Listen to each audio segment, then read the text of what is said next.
Hi అండి. ఈరోజు వీడియోలో చాలా సింపుల్‌గా ప్రిన్సెస్ కట్ బ్లౌజ్ స్టిచ్చింగ్ చూపిస్తాను.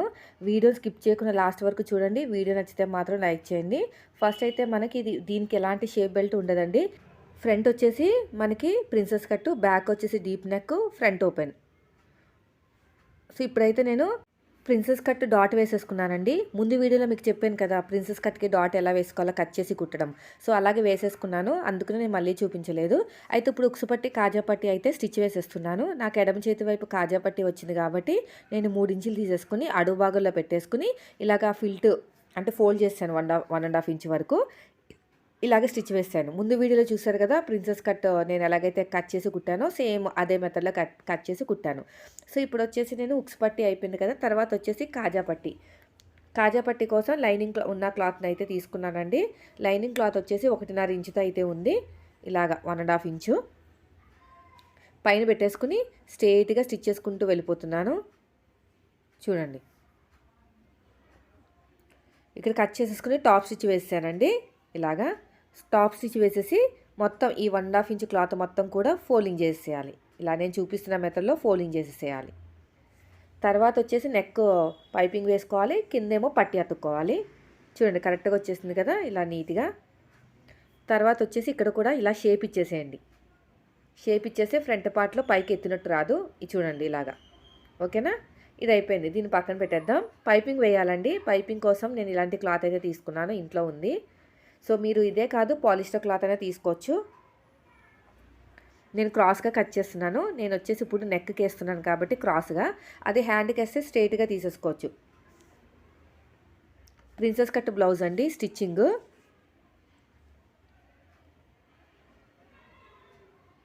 ఇలా నీట్గా కట్ చేసేయండి.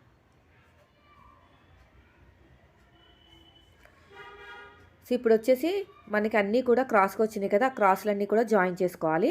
పీసెస్ జాయిన్ చేసుకున్నప్పుడు 2 క్రాస్లు ఆపోజిట్లో పెట్టుకోవాలండి. ఇలాగా ఆపోజిట్లో పెట్టుకుని మీరు స్టార్టింగ్లో ఎండింగ్లో రఫ్ ఇచ్చేస్తే సరిపోతుంది. ఇలా నీట్గా కట్ చేసేయండి. తర్వాత ఎన్ని పీసులు కావాలంటే అన్ని పీసులు, అంటే మీకు నెక్ బ్యాక్ డీప్, ఫ్రంట్ వచ్చేసి స్టార్ నెక్ కాబట్టి ఇలాగా. ఇక్కడ కూడా అంతే, స్టార్టింగ్ ఎండింగ్ రఫ్ ఇచ్చేసేయండి.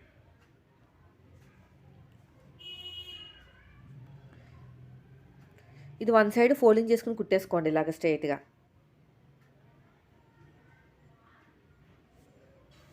ఇలా స్ట్రైట్గా కుట్టుకుంటూ వెళ్ళిపోవటమే.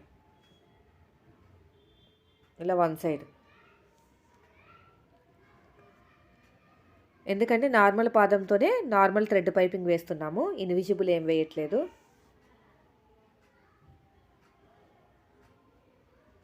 సో ఇది అయిపోయిందండి. ఎగస్ట్ ఉన్న క్లాత్ నీట్గా కట్ చేసేయండి.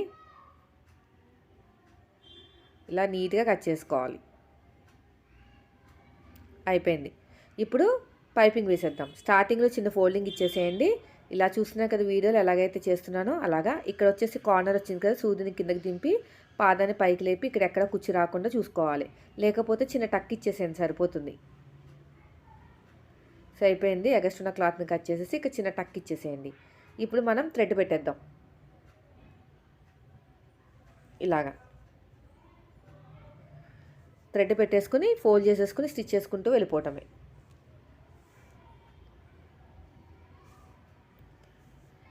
చూడండి ఎలా చేస్తున్నానో సేమ్ అంతే, మీరు కూడా అలాగే చేయండి.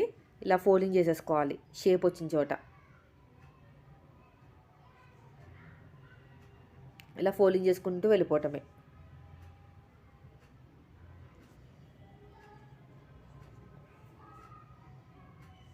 సో అయిపోయిందండి. ఇంకొక సైడ్ మన హెమ్మింగ్తో పని లేకుండా ఇంకో స్టిచ్ వేసాం. చూసారు ఎంత బాగా వచ్చేసిందో.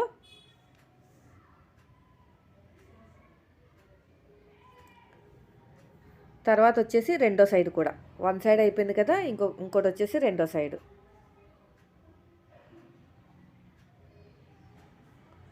ఇంకా చిన్న టక్ లాగా ఇచ్చేసేయండి.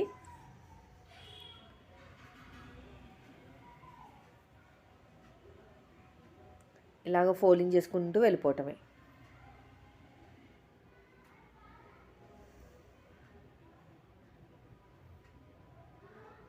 ఇలా ఫోల్డింగ్ చేసుకుని స్టిచ్ వేసుకుంటూ వెళ్ళిపోవాలి.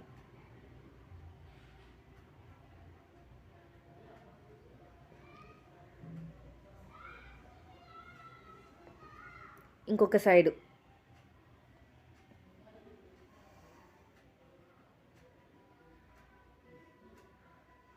చూసారు ఎంత బాగా వచ్చేసిందో.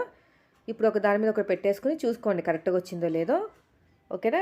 మళ్ళీ బ్యాక్ పార్ట్లో డాట్ వేసేసుకుని పైపింగ్ వేసేసుకోవాలి. దీన్ని కూడా పైపింగ్ వేసేద్దాం. డాట్ వేసాను, పైపింగ్ వేసేసుకుంటామే. డీప్ నెక్ బ్లౌజ్ అండి, అంటే 9.5 అంతే, మరి ఓవర్ డీప్ కాదు.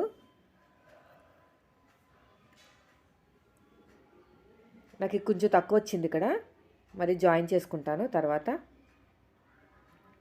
చిన్న పీస్ జాయిన్ చేసుకుంటే సరిపోతుంది, ఎందుకంటే ఇది కొంచెం హాఫ్ పట్టు టైప్ అండి. అనవసరంగా వేస్ట్ చేస్తే మళ్ళీ మనకి దొరకదు. మళ్ళీ 300 అలా మీటర్ ఉంటుంది. ఇలా రఫ్ ఇచ్చేసేయండి. నా బ్లౌజ్లో మిగిలిన పీస్ అండి ఇది, నేను బ్లౌజ్ కుట్టుకునేటప్పుడు. ఇలా స్ట్రెయిట్గా స్టిచ్ చేసుకుంటూ వెళ్ళిపోవాలి. ఇప్పుడు రౌండ్ తిరిగే చోట చిన్న చిన్న టక్స్ ఇచ్చేసేయండి ఇలాగా. ఇప్పుడు ఇక్కడ థ్రెడ్ పెట్టేసి ఇలా ఫోల్డింగ్ చేసేయండి.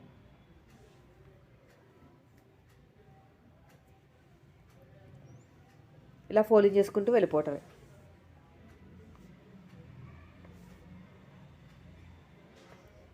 ఇలా నీట్గా ఫోల్డింగ్ చేసేయండి. ఇలా చూస్తున్నా కదా వీడియోలో నేను ఎలాగైతే ఫోల్డ్ చేస్తున్నానో అలాగా మొత్తం కూడా ఇలాగా నీట్గా. థ్రెడ్ పక్కనే స్టిచ్ పడేటట్టు చూసుకోవాలి. పైపింగ్ క్లాత్ మీద పడకూడదు, బ్లౌజ్ మీద పడకూడదు.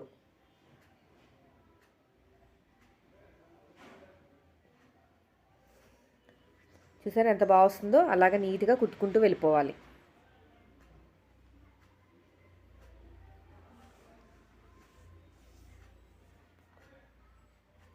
సో తర్వాత వచ్చేసి ఇంకొక స్టిచ్ చూడండి, ఎలాగైతే స్టిచ్ వేస్తున్నానో అలాగా.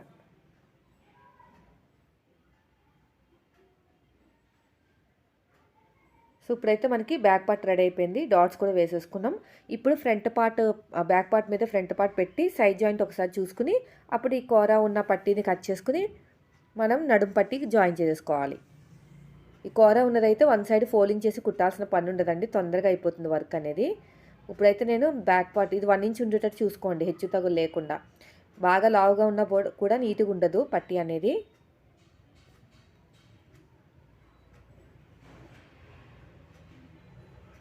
ఇలాగ డాట్ దగ్గర చిన్న ఫ్రిల్ ఇచ్చేసేయండి ఇలా నీట్గా.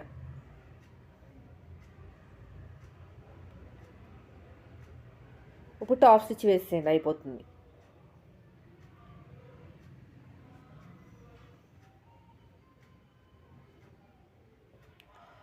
ఇప్పుడు సగానికి ఫోల్డ్ చేసేసుకుని నడాన్ని మేము తీసుకున్న ఆది బ్లౌజ్ కూడా సగాన్ని ఫోల్డ్ చేసుకుని ఒక మార్కింగ్ వేసేయండి.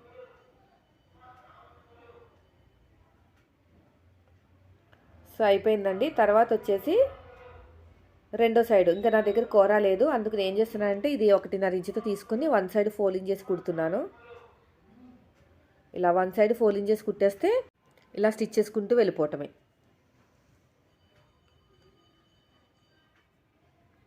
వన్ ఇంచ్ ఉంచుకుని ఎగస్ట్రా ఉన్న క్లాత్ని కట్ చేసేయండి. ఇది అయిపోయిందండి. ఇప్పుడు టాప్ స్టిచ్ వేసేద్దాం. ఇక చిన్న ఫ్రిల్ పెట్టేసేయండి ఇలా నీట్గా. ఖచ్చితంగా డాట్ వచ్చిన చోట చిన్న ఫ్రిల్ పెట్టుకుంటేనే బాగుంటుందండి. ఇలా టాప్ స్టిచ్ వేసేయండి, ఇలా ఫోల్డ్ చేసేసేయండి అంతే. తర్వాత వచ్చేసి ఇక్కడ కూడా మార్కింగ్ వేసుకోండి, బ్యాక్ పార్ట్ మార్కింగ్.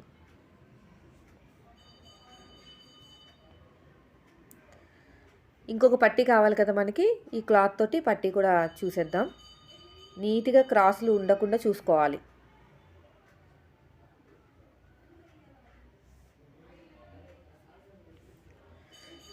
సో ఇది కూడా అయిపోయిందండి. తర్వాత హ్యాండ్స్ జాయిన్ చేసేద్దాం. హ్యాండ్ని ముందుగానే రెడీ చేసి పెట్టుకున్నాను, పట్టీని తిరిగేసేసి కుట్టేస్తే సరిపోతుంది. అర్థమైంది కదా. ఇది వచ్చేసి మనకి బార్డర్ వచ్చిందండి.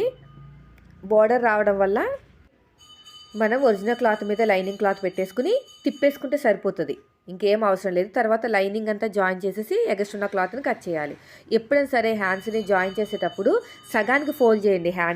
హ్యాండ్ని సగానికి ఫోల్డ్ చేసి ఒక టక్ ఇచ్చేసుకోండి, ఒక మార్కింగ్ అయినా సరే, ఒక చిన్న టక్ అయినా సరే. ఎప్పుడైనా సరే మిడిల్ నుంచి స్టార్ట్ చేయాలండి. ఫ్రంట్‌ది ఫ్రంట్‌కి వచ్చేటట్టు, బ్యాక్‌కి బ్యాక్ వచ్చేటట్టు స్టిచ్ వేసుకున్న తర్వాత రెండవ కుట్టు ఫస్ట్ నుంచి లాస్ట్ వరకు కుట్టుకుంటూ వెళ్ళిపోవాలి. అప్పుడే మీకు ముడతలనేవి రావు. నీట్‌గా కూడా ఉంటుంది. ఎక్కడ కూడా ఒక వైపుకి లాగేసినట్టు కూడా ఉండదండి. చూడండి. మిడిల్‌లో పెట్టేసి రఫ్ ఇచ్చేసాను. ఇదొచ్చేసి ఫ్రంట్ పార్టు. అంటే అక్కడ డాట్ వచ్చింది చూడు చంక దగ్గర అది ఫ్రంట్ పార్ట్ అనమాట ఇది. ఇక్కడ నేను ఫ్రంట్ పార్ట్‌లో ఒక హాఫ్ ఇంచ్ అనేది నేను ఎక్కువే తీసుకుంటానండి. చెప్పాను కదా మీతోటి. అదే మనకి ప్రిన్సెస్ కట్ అనుకోండి 1 ఇంచ్ ఎక్కువ తీసుకుంటాను. ఏదైనా ఎక్కువ తక్కువ ఉంటే కొంచెం మిగులుతుంది. అప్పుడు కట్ చేసేయొచ్చు. ప్రాబ్లమ్ ఏం లేదు. ఇప్పుడు ఫస్ట్ నుంచి లాస్ట్ వరకు ఇంకొక స్టిచ్ వేసుకుంటూ వెళ్ళిపోండి. ఇలా ఫస్ట్ నుంచి లాస్ట్ వరకు. ఇలాగా.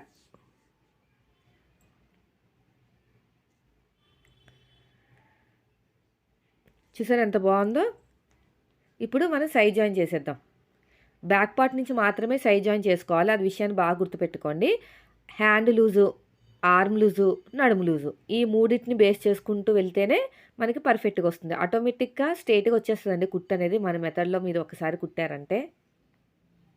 ఇలాగ స్ట్రెయిట్‌గా. తర్వాత వచ్చేసి నడుము లూజ్ దగ్గర. ఇలా స్ట్రెయిట్‌గా చూసారా ఎంత తిన్నగా వచ్చేస్తుందో కుట్టు మీదే. ఇలాంటి బ్లౌజులకి బాగా ఫిట్టింగ్ వచ్చేస్తదండి బ్లౌజ్ అనేది. ఇక్కడ కూడా అంతే. ఇక్కడ కూడా. ఇలాగా. నీట్‌గా కుట్టుకుంటూ వెళ్ళిపోవటమే.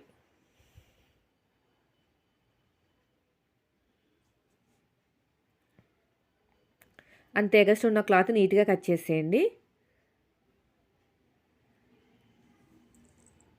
తర్వాత వచ్చేసి రెండవ హ్యాండ్. ఈసారి ఆది బ్లౌజ్‌తో పని లేదు. మనం ఆల్రెడీ కుట్టిన బ్లౌజ్ ఉంది కదా! One side. దాంతో ఏసేసుకోవచ్చు మార్కింగ్.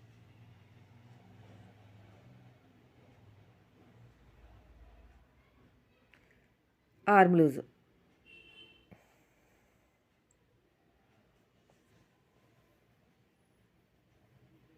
తర్వాత వచ్చేసి ఇక్కడ.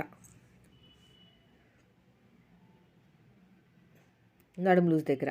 ఇంకో కుట్టు. 3 వేస్తానండి నేనైతే. వాళ్ళు అడిగితే తప్ప నేను నాలుగోది వేయను. ఒక్కొక్కసారి వేయమన్నా కూడా వాళ్ళతో చెప్తాను. మరి అంత లావైపోరు కదా! షేప్ బాగోదండి. 4 కుట్లు కుట్టుకున్నామంటే మనకి నడుము దగ్గర షేప్ అనేది రాదనమాట. 3 వేసుకోవాలి. ఇప్పుడు ఎండ్‌లో ఒక స్టిచ్ వేసేసేయండి. మన దగ్గర ఓవర్‌లాక్ లేదు కాబట్టి కొంచెం నీట్ ఫినిషింగ్ రావడానికి. ఓవర్‌లాక్ ఉంటే చేసుకోవచ్చు. దానికి ఎగస్ట్రా మనీ తీసుకోవాలి. మీ దగ్గర ఇవ్వట్లేదు అనుకుంటే ఓవర్‌లాక్ స్కిప్ చేసేయండి. అంతే ఫ్రెండ్స్ చూసారా ఎంత ఈజీగా అయిపోయిందో. వీడియో నచ్చితే లైక్ చేయండి. Thank you for watching.